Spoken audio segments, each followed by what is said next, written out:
जीवन में कभी किसी की मदद करके ये अहंकार मत करना कि आप उसे कुछ दे रहे हैं। हो सकता है कि आप पिछले जन्म का कर्जा चुका रहे हो। स्वागत है, आप देख रहे हैं गीता ज्ञान, एक नई सीरीज जहां हर बुधवार को सुबह 9:30 बजे एक प्रयास रहता है कि आप तक श्रीमद् भगवद गीता के अलग अलग अध्यायों से क्या सीखा जा सकता है उसका सार आप तक पहुंचाऊं।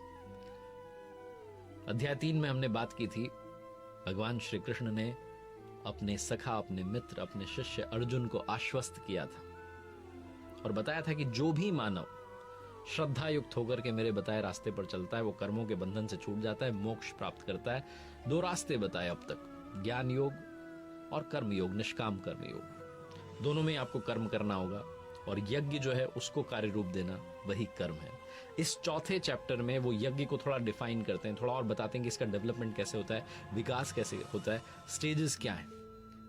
पहले ही श्लोक में भगवान श्री कृष्ण कहते हैं कि अभी नहीं कह रहा हूं, तो पहले कहा जा चुका है। तो पहले श्लोक में भगवान श्री कृष्ण कहते हैं, श्री भगवान उवाच इमं विवस्वते योगम प्रोक्तवानः म व्ययम विवस्वान मनवे प्राह मनुरिक्ष्वा कवे ब्रवीत।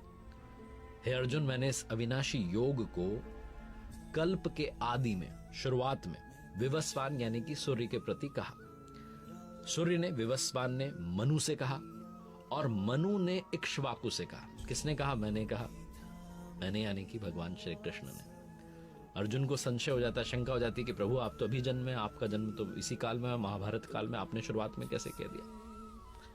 यथार्थ गीता में परमहंस स्वामी श्री अड़गड़ानंद जी महाराज जी ने जो व्याख्या की है श्रीमद् भगवद गीता की, यथार्थ व्याख्या की है, उसमें वो बताते हैं कि योग जो है वो अविनाशी है। भगवान श्री कृष्ण कहते हैं कि इसमें अगर बीज जो है वो आ जाए, अगर आरंभ कर दिया जाए तो नाश नहीं होता। इसका आप आरंभ कर देंगे तो मोक्ष तक आपको पहुंचाएगा।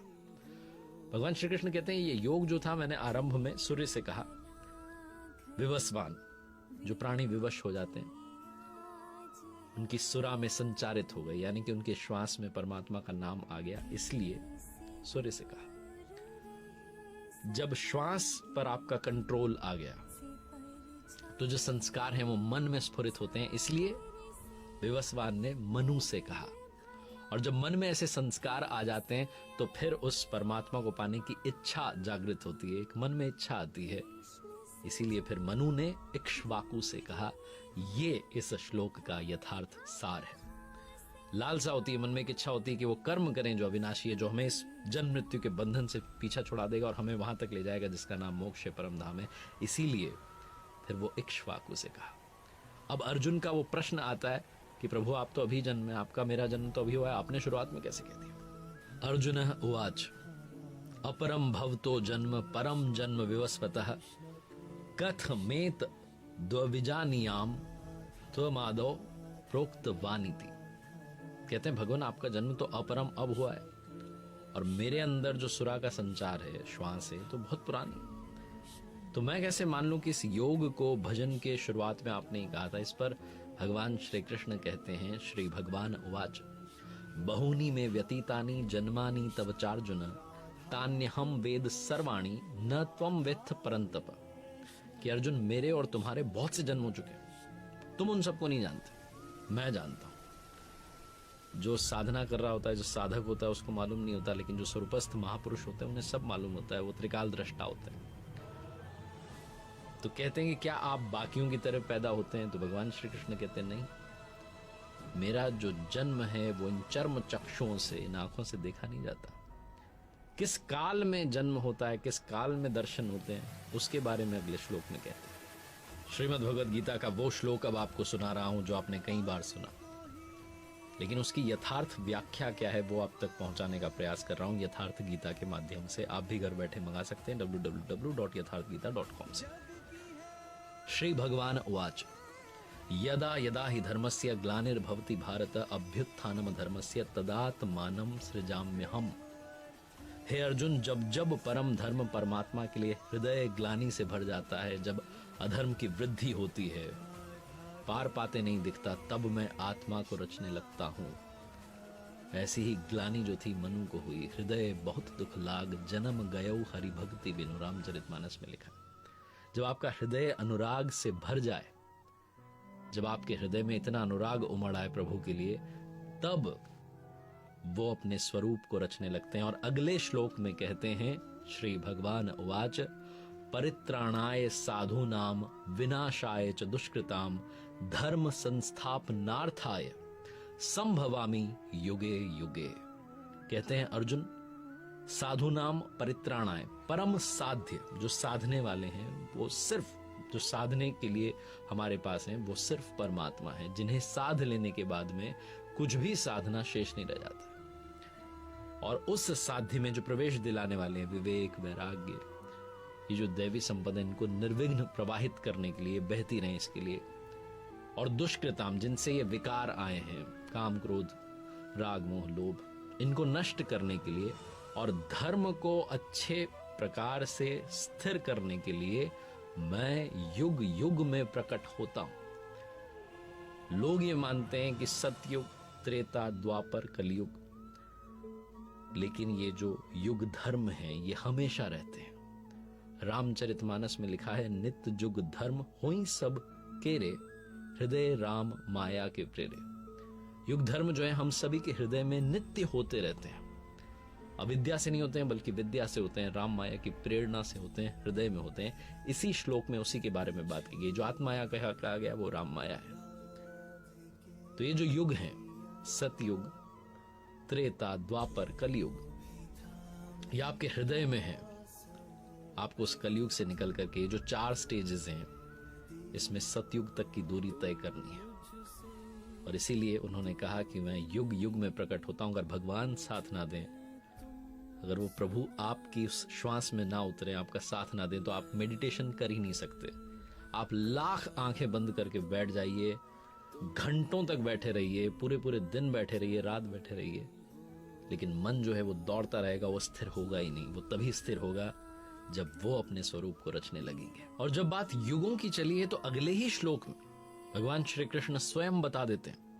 लोगों को ऐसा लगता है कि कहीं अवतार होगा, बाहर होगा तो हम देख लेंगे, दर्शन कर लेंगे, सब लोग चल करके पूजा पाठ कर लेंगे, आरती कर लेंगे।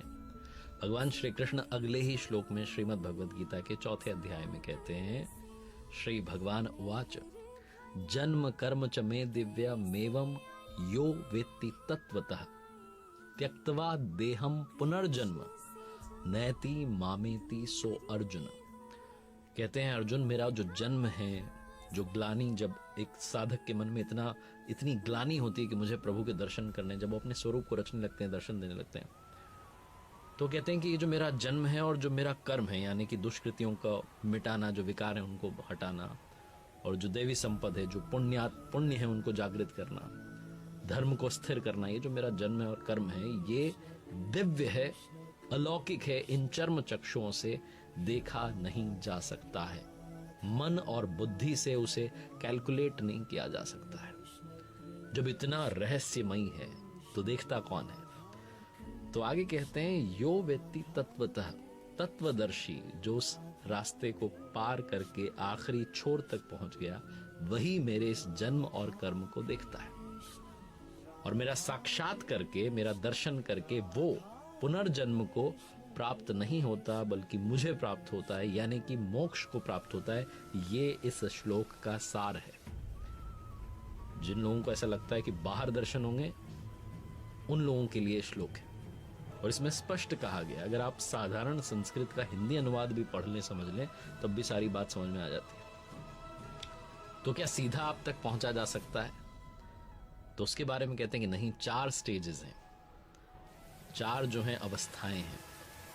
अगले श्लोक में कहते हैं, श्री भगवान उवाच चातुर्वर्ण्यम मया सृष्टम गुण कर्म विभागशः तस्य कर्तारम्पि माम विद्धे कर्तारम व्ययम्। कहते हैं अर्जुन, चातुर्वर्ण्यम मया सृष्टम, 4 वर्णों की रचना जो है मैंने की। तो क्या हम मनुष्यों को 4 भागों में बांट दिया है? भगवान श्री कृष्ण कहते हैं नहीं।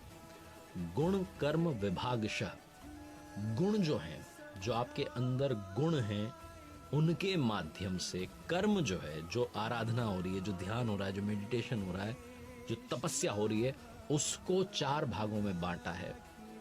क्योंकि उसमें अवस्था का भेद है, वो डिफरेंशिएट होती है, एक के बाद एक स्टेज आती है, तब जाकर के फिर वो आखिरी स्टेज आती है, इसे मोक्ष कहते हैं। आप 2 घंटे के लिए ध्यान में बैठ जाएंगे, लेकिन जिस मन को वहां लगना चाहिए, जो मेडिटेशन में होना चाहिए, वो मन तो इधर उधर भागता रहता है, बिजनेस के बारे में, नौकरी के बारे में, फैमिली के बारे में। पता नहीं किस किस बारे में सोच रहा होता है, उलूल जुलूल बातें जो है, तर्क उतर्क जो है बुन रहा होता है। तो आप क्यों अपना टाइम वेस्ट कर रहे हैं? अगर आप इस स्टेज में हैं तो आप चौथी स्टेज में हैं, सबसे नीचे वाली स्टेज में हैं। आगे कहा है भगवान श्री कृष्ण ने श्रीमद् भगवद गीता में ही, परिचर्यात्मकम कर्म क्षुद्रस्यापि स्वभावजम, कि जो महापुरुष अव्यक्त की स्थिति वाले होते हैं, जो तत्व स्थित महापुरुष हैं, अपने से उन्नत जो साधक हैं, जो पुण्यात्माएं हैं, साधु हैं, महात्मा हैं, उनकी सेवा करो। परिचर्यात्मक कर्म क्षुद्रस्यापि स्वभावजम, जो चौथा वर्ण है, जो सबसे नीचे की स्टेज है, उसके बारे में ऐसी बात कही है। आगे 18वें अध्याय में उन्होंने इसको समझाया है। लेकिन जो 4 वर्णों की रचना की है, इसको थोड़ा और आगे डिफाइन करेंगे जब बात आएगी यज्ञ की। उसमें आपको बहुत अच्छे से समझ में आएगा कि ये 4 वर्ण जो हैं ये क्या है। आगे के श्लोकों में भगवान श्री कृष्ण जो हैं यज्ञ के बारे में और विस्तार में बात करते हैं। वो देवम यज्ञ की कहते हैं, देवी संपद को बलवती बनाओ। वो द्रव्य यज्ञ के बारे में बात करते हैं कि जो भी मुझे अपनी श्रद्धा अनुसार अर्पित करते हैं, पत्र फल पुष्प, सब मैं स्वीकार करता हूँ। वो तपो यज्ञ की बात करते हैं, जब आप मेडिटेशन में आते हैं, अलग अलग स्टेजेस की तरफ बढ़ते हैं। अगर आप सबसे नीचे वाली स्टेज में हैं, फिर ऊपर वाली स्टेज में जाना चाह रहे हैं, तो अपने आप को तपा रहे हैं, इंद्रियों को संयमित कर रहे हैं। और उसके बाद में वो श्लोक आता है जो ध्यान का असली स्वरूप आपको समझाता है। श्री भगवान उवाच अपाने जुह्वाति प्राणम प्राणे अपानम तथा परे प्राणापान गति रुद्धत्वा प्राणायाम परायण। बहुत सी योगी जन जो साधक होते हैं वो अपान वायु में प्राण वायु को हवन करते हैं और उसी प्रकार से प्राण वायु में अपान वायु को हवन करते हैं। इससे भी जब सूक्ष्म अवस्था आ जाती है और ऊपर की स्टेज आ जाती है तो प्राण और अपान दोनों की गति रोक करके प्राणायाम परायण हो जाते हैं। प्राण वायु और अपान वायु यानी कि जो श्वास आ रही है और जो बाहर जा रही है, जिसे भगवान श्री कृष्ण इस श्लोक में प्राण अपान कह रहे हैं, उसी को महात्मा बुद्ध ने, भगवान गौतम बुद्ध कहते हैं अनापान, और इसी को श्वास प्रश्वास कहा गया। प्राण वो श्वास है जो हम अंदर खींच रहे हैं, अपान वो है जो हम बाहर की तरफ छोड़ रहे हैं। और जो तपस्वी हैं उनका एक्सपीरियंस है, वो ये कहते हैं कि आप श्वास के साथ में जो बाहर के एनवायरनमेंट के जो संकल्प हैं, जो विचार हैं, थॉट्स हैं, उनको अंदर ले रहे होते हैं, और प्रश्वास में जो अंदर के जो भले बुरे अच्छे पता नहीं कैसे कैसे विचार हैं, उन सबको बाहर की तरफ फेंक रहे हैं। अब ये विचार बाहर से भी अंदर शुद्ध जाए, अंदर से भी बाहर शुद्ध आए, बस यही हमें करना है। और आखिरी में जब रोक दिया गया प्राण और अपान की गति को, तो ना अंदर से कोई थॉट आ रहा है, ना बाहर से कोई थॉट अंदर जा रहा है, तब जाकर के प्राणायाम की स्थिति आती है। हर महापुरुष ने इसके बारे में बात की है। जो हमारे स्वामी जी, जिनकी यथार्थ गीता की मैंने बात की, जो उनके गुरु महाराज थे परमहंस स्वामी जी, वो कहते थे कि 4 जो अवस्थाएं हैं वो एक ही नाम को जपने की 4 श्रेणियां हैं। उसमें सबसे पहली है बैखरी, यानी कि जब आप नाम जपने लगते हैं तो बिखर रहा होता है, इसलिए वो बैखरी है। फिर आती है मध्यमा, जब आप नाम जप रहे होते हैं तो कंठ से उसका उच्चारण हो रहा होता है, बाहर उसकी आवाज नहीं सुनाई दे रही होती है जब आप मेडिटेशन में होते हैं, चैंटिंग में होते हैं। फिर आती है पश्यंती। पश्यंती में आप उस नाम को आते जाते देख रहे होते हैं, श्वास पर आपका सारा फोकस होता है, श्वास कब आ रही है, कितनी देर रुक रही है, कितनी देर बाहर जा रही है। और फिर जो आखिरी स्टेज आती है, जो 4th स्टेज है, वो है परा, यानी कि जपे न जपावे अपने से आवे। आप इतने ज्यादा एक्सपर्ट हो चुके हैं कि जो नाम है वो आपकी श्वास में ढल चुका है। आप चाहे जो काम कर रहे हैं वो आपकी श्वास में ढल चुका है। वो नाम जो है वो लगातार उच्चारित हो रहा है, आपको जपने की जरूरत नहीं पड़ रही है। जपे न जपावे अपने से आवे, ये वो जो 4th स्टेज है वो परा है। इसी को यहां कहा गया चातुर्वर्ण्य मया सृष्टम गुण कर्म विभागशः। गुणों के हिसाब से इस कर्म को बांटा गया। जिस तरीके का गुण होता है उस तरीके का व्यक्ति होता है, और आप अपने अंदर इन गुणों को बदल सकते हैं, इन गुणों के अंदर बदलाव ला सकते हैं, गुणों को चेंज कर सकते हैं और ऊपर की स्टेज की तरफ बढ़ते जा सकते हैं। इसीलिए भगवान श्री कृष्ण ने कहा था, श्रीमद् भगवद गीता में ही कहा कि अर्जुन ब्राह्मण बन, तो क्या उन्हें कहा जा रहा है कि आप क्षत्रिय धर्म छोड़ करके ब्राह्मण बन जाइए? क्षत्रिय तो वो हैं। अर्जुन को कहा गया कि आपका जो क्षत्रिय धर्म है वो सिखाता है कि आप मेडिटेशन के लिए, आप ध्यान के लिए तैयार हो जाइए।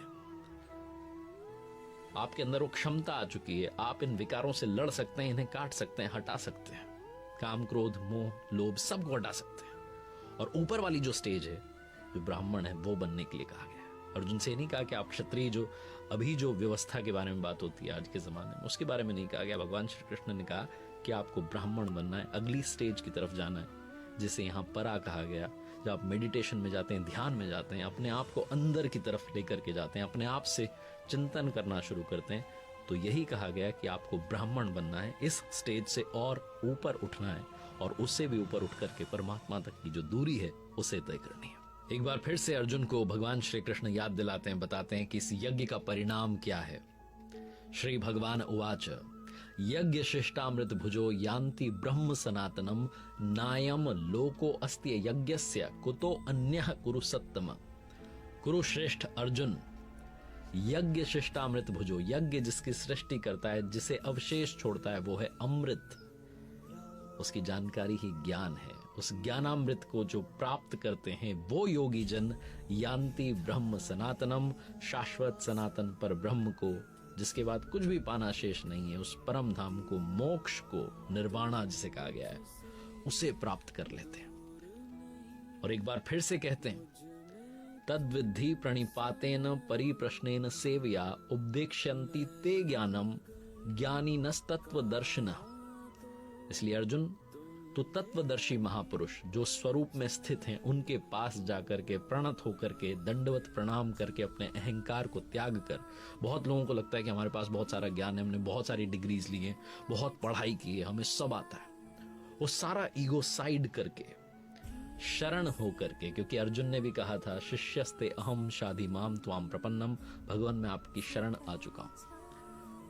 तो यहां याद दिलाते हैं कि आपको शरण में जाना है, सेवा करनी है, निष्कपट भाव से, कोई कपट नहीं होना चाहिए, मन में प्रश्न करना है, उस ज्ञान को प्राप्त करना है, और उस तत्व को आप भी जान सकते हैं। इस चौथे अध्याय का नाम है यज्ञ कर्म स्पष्टीकरणम नाम चतुर्थो अध्याय। इसमें यज्ञ को भी स्पष्टीकरण दिया गया, उसको भी स्पष्ट किया गया, और कर्म क्या है उसको भी स्पष्ट किया गया कि आपको प्राण अपान की गति रोककर प्राणायाम परायण होना है। लेकिन उसके लिए वो चारों स्टेजेस जो हैं, जिसे किसी ने बैखरी मध्यमा पश्यंती परा कहा, किसी ने अलग उनको नाम दिया, वो 4 वर्ण बताए गए, ब्राह्मण क्षत्रिय वैश्य शूद्र, और आगे अलग अलग अध्यायों में जब हम बढ़ेंगे तो और सारी जो भ्रांतियां, और सारे जो आपके माइंड में कंफ्यूजन हैं, वो सारे क्लियर होंगे। ये सारी बातें मैं आप तक पहुंचा पा रहा हूं क्योंकि मैं प्रतिदिन पढ़ता हूं यथार्थ गीता। और एक बार फिर से आपसे ये रिक्वेस्ट करता हूं कि अगर आप और जानना चाहते हैं डिटेल में, आज के इस वीडियो में बहुत कम हम बात कर पाए, लेकिन अगर आप और विस्तार में पढ़ना समझना चाहते हैं तो घर बैठे आप ऑर्डर कर सकते हैं एक free book, free Holi book आप मंगवा सकते हैं, पवित्र धर्म ग्रंथ, जो कि मानव मात्र का धर्मशास्त्र है, हर मनुष्य को इसे पढ़ना चाहिए, उसे ऑर्डर कर सकते हैं www.यथार्थगीता.com से। प्रभु की कृपा बनी रहे।